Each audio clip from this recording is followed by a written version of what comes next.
the next topic is railways. The railways carry heavy goods and people over long distances quickly and cheaply. Railways यातायात का एक ऐसा साधन है जो लोगों को और भारी सामानों को एक लंबी दूरी तक बहुत ही तेज़ी में और बहुत ही सस्ते में पहुंचाने का कार्य करती है.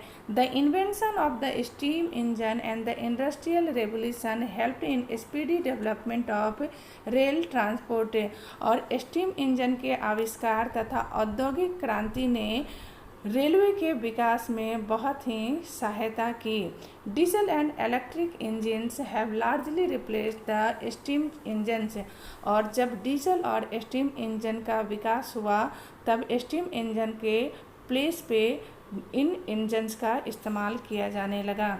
इन places super fast trains have been introduced to make the journey faster.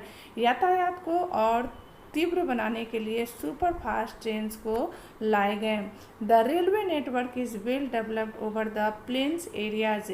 Planes area में रेलवे का बहुत ही अच्छा नेटवर्क है. रेलवे का एक बहुत ही बढ़िया जाल बिछा हुआ है. Advance technological skills have enabled laying of railway lines in difficult mountain terrains also. और आधुनिक तकनीकी दक्षता के कारण रेलवेज़ का नेटवर्क जो है, रेलवेज़ का जाल बहुत ही कठिन माउंटेन्स टेरेन में भी बिछाना संभव हो पाया है. But these are much fewer in number. लेकिन माउंटेन टेरेन्स में बहुत ही कम रेलवे का जाल बिछा हुआ है. Indian railway network is well developed. It is the largest in Asia. Indian railway network बहुत ही विकसित रेल नेटवर्क है और यह एशिया का सबसे लंबा रेल नेटवर्क है.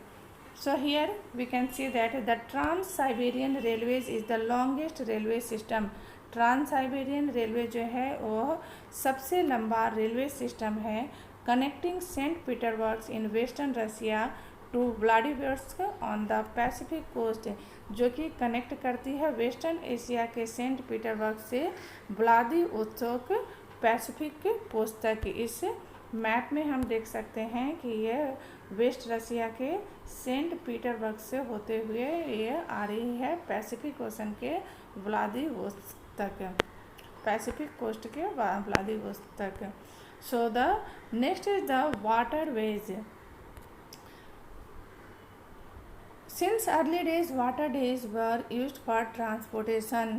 वाटरवेज का इस्तेमाल प्रारंभिक समय से ही ट्रांसपोर्टेशन के लिए किया जाता है. Waterways are the cheapest for carrying heavy and bulky goods over long distance. यह यातायात का एक ऐसा साधन है जिसके द्वारा बहुत ही भारी सामान और अधिक मात्रा में सामान को लंबी दूरी तक बहुत ही सस्ते में पहुंचाया जा सकता है. They are mainly of two types, inland waterways and sea routes. Waterways दो तरह के होते हैं, इनलैंड वाटरवेज और एक होते हैं सी रूट्स.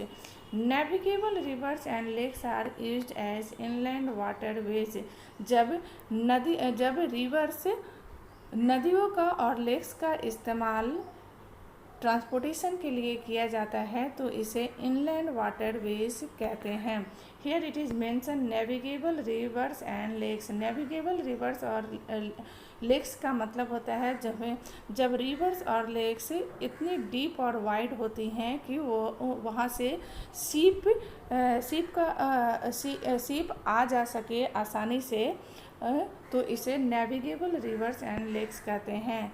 तो यहाँ जब नेविगेबल रिवर्स, और क्योंकि सभी तरह की नदियाँ और लेक्स जो होते हैं वो गहरे नहीं होते हैं और नहीं चौड़ी होती है जहाँ की शिप का आवागमन हो सके, इसीलिए जब नेविगेबल रिवर्स और लेक्स का इस्तेमाल ट्रांसपोर्टेशन के लिए किया जाता है तो इसे इनलैंड वाटरवेज कहते हैं.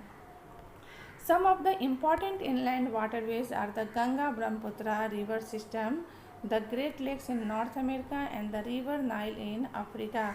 इनमें से कुछ महत्वपूर्ण इनलैंड वाटरवेज हैं. उसमें गंगा ब्रह्मपुत्र रिवर सिस्टम है, ग्रेट लेक नॉर्थ अमेरिका में ग्रेट लेक है और नाइल अफ्रीका में है. Sea routes and oceanic routes are mostly used for transporting merchandise and goods from one country to another country. Sea routes और oceanic route का इस्तेमाल मुख्यतः merchandise और सामानों को ट्रांसपोर्ट करने के लिए एक देश से दूसरे देश में ट्रांसपोर्टेशन के लिए किया जाता है। सी रूट्स और ओशनिक रूट्स का यह किन सामानों के लिए? मर्चेंडाइज और गुड्स के लिए। These routes are connected with the ports. ये जो रूट होते हैं वो पोर्ट से ये कनेक्टेड होते हैं। Some of the important ports of the world are Singapore and Mumbai in Asia. कुछ जो महत्वपूर्ण पोर्ट्स हैं दुनिया के उनमें से हैं सिंगापुर और मुंबई। एशिया में सिंगापुर और मुंबई के पोर्ट, न्यूयॉर्क, लॉस एंजल्स इन नॉर्थ अमेरिका, और नॉर्थ अमेरिका में न्यूयॉर्क तथा लॉस एंजल्स है। Rio de Janeiro in south America, Durban and Cape town in Africa, Sydney in Australia, London and Rotterdam in Europe. So here we can see that there are two types of the waterways, inland waterways and sea routes. Both are used for the transportation. So ये दो तरह के waterways होते हैं और दोनों का इस्तेमाल ट्रांसपोर्टेशन के लिए किया जाता है। In the next class I will explain about that the airways and the communication. Thanks for watching my videos and please like, share and subscribe my videos.